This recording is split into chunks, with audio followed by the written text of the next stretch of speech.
सभी भाई बहनों को हमारा नमस्कार। বোমগুলো নিচে করো না সবাই। भगवान दक्षिणेश्वर की हमने पूजा কলকাতা की, টিভি নিউজ টাইম একটু বোমগুলো নিচে করো না। माँ का आशीर्वाद लिया और चुनाव आयोग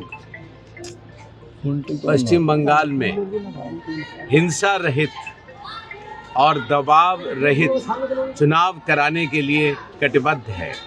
जय भारत, जय हिंद।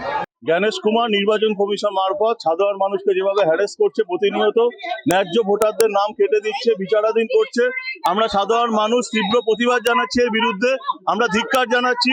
মঙ্গলময়ী মা যতই উনি আসুক মায়ের কাছে, মা কোনোদিনও এইভাবে এনাকে ক্ষমা করবেন। 200 জন মানুষের প্রাণ কেড়ে নিয়েছে এসআইআর করে। উনি যতই মায়ের কাছে আসুক, মা এনাকে কখনো ক্ষমা করবে না।